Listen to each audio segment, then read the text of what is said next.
Bonjour Benoît, bonjour Lou. Bonjour. J'espère que vous allez bien et que vous avez beau temps, Très meilleur bien. qu'ici. Aujourd'hui, nous allons donc parler de l'ISO 27001, qui a l'air non seulement d'être en plein essor, mais en plus d'être une norme qui rassure de plus en plus les entreprises. Au cours des 2 dernières années, surtout, enfin nous, à notre niveau à IMSM, ISO 27001 est de plus en plus considéré par nos clients existants d'ailleurs, qui sont déjà certifiés sur d'autres normes, et on est de plus en plus contactés pour cette norme. Euh, c'est une norme qui pourtant a l'air d'être assez lourde à mettre en place et qui demande une transparence totale de la part des entreprises. Cette norme de management de sécurité de l'information permet de prouver aux prestataires, clients et autres que l'entreprise a mis en place toutes les mesures nécessaires pour protéger les informations en sa possession et que les personnes qui ont accès à ces informations sont formées, autorisées et compétentes pour les exploiter et les consulter. D'après vous, pourquoi un tel essor? Pouvez-vous m'expliquer dans vos capacités respectives de conseiller ISO et d'auditeur ce qui explique l'intérêt décuplé de cette norme actuellement pour les entreprises? Ah oui, il y a une raison majeure, c'est l'essor du piratage informatique. Hmm. On vit une actualité où il arrive quelquefois qu'un pipeline soit en panne, que des activités entières soient mises à l'arrêt pour simplement des crashs de serveurs ou des pertes de données ou des rançongiciels. Le fait de sécuriser ces flux de données devient aujourd'hui une garantie de continuité de service évidente. Mhm. Oui, ça devient vraiment incontournable en fait pour toutes les sociétés, pour toutes les entreprises qui utilisent justement la dématérialisation comme système d'information et de communication avec ses clients et ses fournisseurs. C'est vrai, c'est exactement là que ça se joue dans un premier lieu, parce qu'en fait, même si la norme ne garantit pas la sécurité de l'attaque en elle-même, ou ne se prémunit pas de l'intelligence des hackers, il y a au moins la certification permet de prouver qu'on aura fait tout ce qui était possible et qu'on a et d'attester d'une politique de sécurité informatique au sein de l'entreprise, ce qui est important. Et ça va rassurer aussi tous les interlocuteurs en interne et en externe surtout, pour dire que voilà, faites-nous confiance, on peut travailler ensemble. On a mis en œuvre tous les moyens nécessaires qui étaient à notre disposition pour vous garantir la sécurité de vos données informatiques. Voilà. Il n'y a pas forcément la garantie du résultat, mais au moins une obligation de moyens. Voilà, comme quoi l'entreprise est de bonne foi, elle a mis tout ce qu'il fallait pour éviter ce préjudice. Et puis En- aujourd'hui, pardon Lydia, je t'en Non, prie. non, vas-y, vas-y, Tu Lou, poseras vas-y. pas ta question, en fait, Lydia. On est toujours. Non, parce qu'il y avait un point sur lequel je voulais rebondir à ce sujet qui est primordial, c'est qu'aujourd'hui, tous les échanges sont informatisés. Donc, la sécurité des flux d'informations vont vraiment sur tous les types d'activités, que ce soit lorsque l'on échange des plans ou des brevets, lorsque l'on échange des données sensibles de tout ordre. En réalité, et aujourd'hui, vu aujourd'hui même le niveau de complexité de nos échanges, même le CV le CV d'une partie prenante ou la fiche métier d'une partie prenante ou une procédure internes sont des données sensibles qui sont susceptibles d'être interceptées, perdues, détruites ou mal détruites. Et c'est là que ISO 27001 prend tout son sens. Hmm. Est-ce que RGPD peut être une raison pour une entreprise de se certifier ISO 27001? C'est une bonne question. C'est une très bonne question. Alors, RGPD, en fait, c'est une obligation réglementaire en France. La norme ISO 26001, c'est une démarche volontaire de l'entreprise. Et RGPD, en fait, la norme ISO 27000 va inclure de toute façon la RGPD. Donc, une entreprise qui souhaite mettre en place une démarche RGPD pour être conforme à la réglementation, ben, autant qu'elle fasse tout de suite la 27000, parce que non seulement elle va répondre à une obligation réglementaire, mais en plus, elle va le faire dans une démarche cohérente, étape par étape. Et elle ira un petit peu plus loin, encore une fois, pour répondre aux obligations du marché qui vont bien au-delà forcément de la RGPD. Oui, D'accord. c'est vrai. Et même pour aller plus loin, d'ailleurs, le RGPD est une réglementation européenne. Donc, Européenne. dès qu'une activité qui démarre en France souhaite bénéficier des avantages de la plaque commerciale européenne et se développer, si ce n'est à l'international, au moins à l'échelle européenne. RGPD prend tout son sens et dès qu'il y a des données qui sont un peu plus sensibles que le simple log, ou le simple profilage d'un utilisateur ou d'un abonné à une newsletter, dès qu'on rentre dans un profilage un peu plus complexe, 27001 peut même être obligatoire dans certains cas. Par exemple, pour des données de paiement, à partir de 2023, la norme ISO 27001 sera obligatoire pour les sociétés qui devront gérer les données de paiement des entreprises. Et aujourd'hui, on dématérialise toutes les caisses informatiques, toutes les caisses d'encaissement dans les supermarchés, dans les bars, etc. Et donc, il y a pléthore d'activités qui se développent sur ce thème-là et elles vont devoir être certifiées pour aller plus loin. Ou alors, dans des sociétés qui font de l'infogérance, dès qu'elles ont à se loguer, par exemple à piloter à distance l'ordinateur d'un client ou d'une partie prenante, cette connexion devra être sécurisée par un outil de monitoring qui est inclus dans ISO 27001. D'accord. Donc en fait, pour résumer, ISO 27001, c'est une règle de bonne pratique à suivre pour pouvoir rassurer le client dans notre activité. Ouais, super. On sait tous que c'est une norme qui est quand même assez lourde, 114 exigences à respecter. Sur le terrain, concrètement, quelle est la difficulté et quelles sont les ressources nécessaires dans l'entreprise pour pouvoir faire une mise en œuvre efficace de cette norme, pardon, surtout de pouvoir arriver à la certification et pour maintenir cette certification?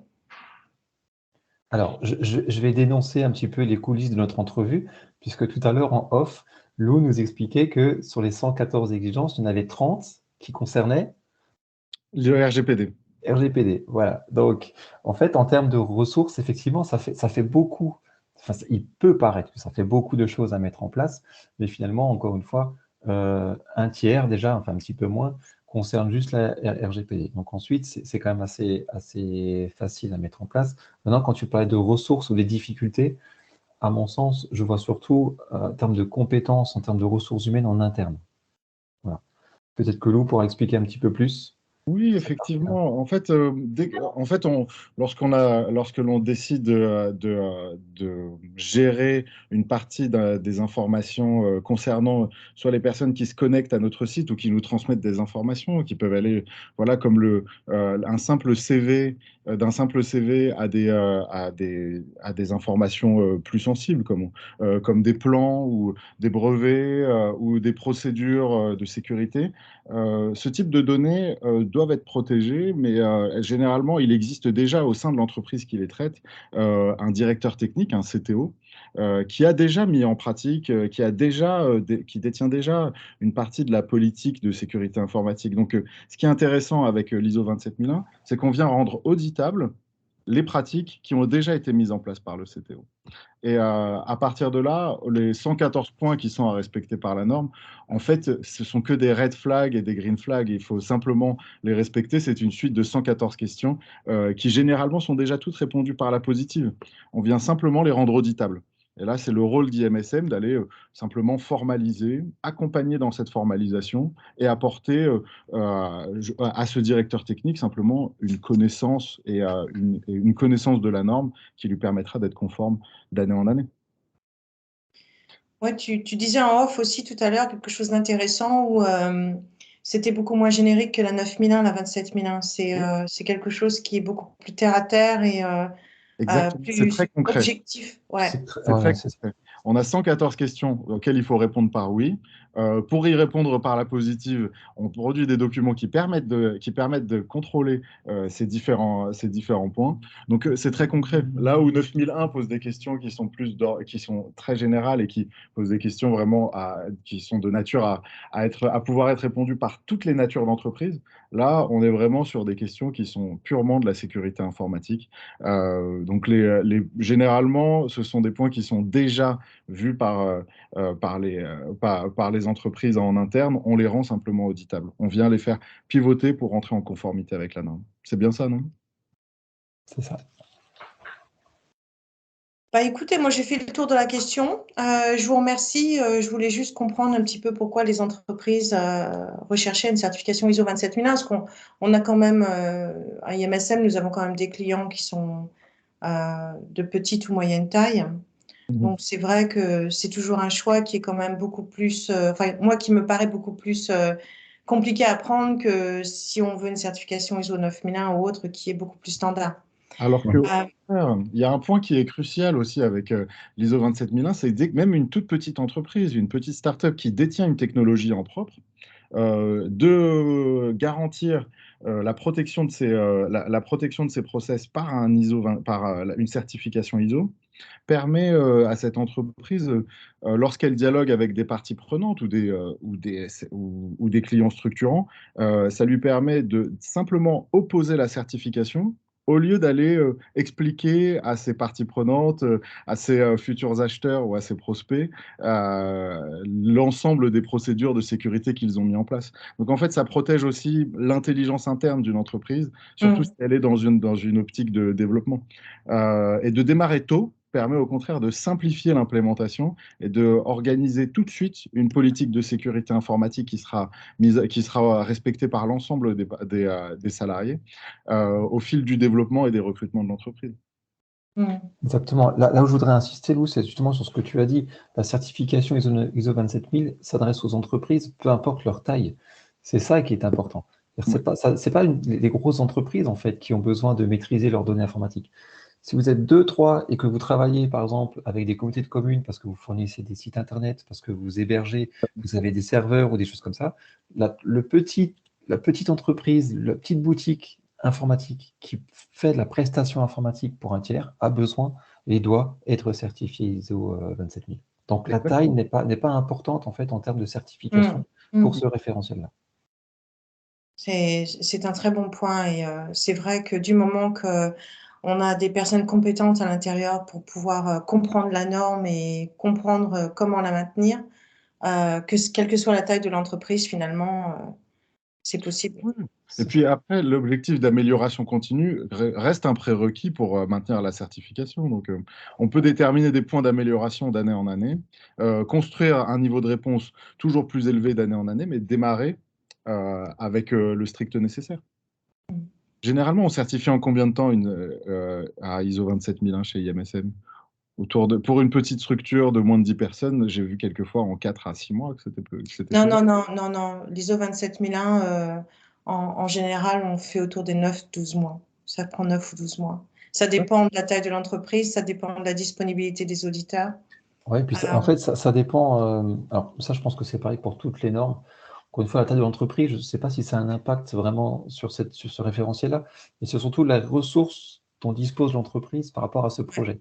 ouais. C'est-à-dire qu'une petite structure qui, justement, a besoin d'être certifiée ISO 27000 parce qu'elle doit répondre à des marchés, elle doit présenter des garanties, et si elle va mettre toutes les ressources nécessaires, donc une personne dédiée uniquement pour ce projet, une personne compétente, ça peut aller assez vite. Après, il y a effectivement le temps d'attente d'IMSM, parce que c'est vrai que on est quelque part victime de notre succès et on accompagne beaucoup d'entreprises sur ce référentiel-là. Hmm, Voilà. Mais c'est ça. ça va dépendre vraiment de la ressource dont dispose l'entreprise pour mener le projet. Ouais, et donc pour en revenir un petit peu à la méthode IMSM, c'est la raison pour laquelle nous sommes justement, comme tu le disais, Benoît, victimes un peu de notre succès, parce que la méthode d'accompagnement très proche que nous avons est idéale pour cette norme, en fait, qui peut paraître quand même, enfin, qui peut être assez faire peur hein, aux entreprises. Euh, Parce que c'est vrai que 27001, pour moi en tout cas, en tant que personne, c'est une norme qui est technique, c'est une norme qui est très spécifique. Et c'est vrai que si j'étais gérante d'entreprise, ça me ferait un petit peu plus peur de la mettre en place qu'une ISO 9001, par exemple. Euh, donc, je me mets à la place des entreprises et c'est vrai que notre méthode qui permet aux entreprises de continuer leur activité pendant que nous prenons en charge l'avancement du projet, nous fournissons l'entreprise avec tout ce dont elle a besoin. C'est vrai que c'est quand même une méthode qui est assez attractive à ce niveau-là. C'est sûr qu'on fait l'accompagnement de la personne qui est chargée du projet et on met à disposition les supports nécessaires, Ouais. une partie en tout cas, pour répondre aux exigences de ce référentiel. Donc c'est rassurant aussi pour l'entreprise d'être accompagnée quand on met cette norme en place. Ça évite de partir de tous les côtés et finalement d'avoir un trou dans la C'est raquette ça. à l'arrivée, quoi. Là, on est sûr qu'on va balayer les 114 points qui sont demandés. Ouais, ouais. Je vous remercie de vos explications. Ce fut un plaisir, Merci comme à toi. toujours. Et puis, à bientôt pour une autre discussion. On se revoit bientôt. Au revoir. Au Très bonne revoir. journée. Bye bye. Merci.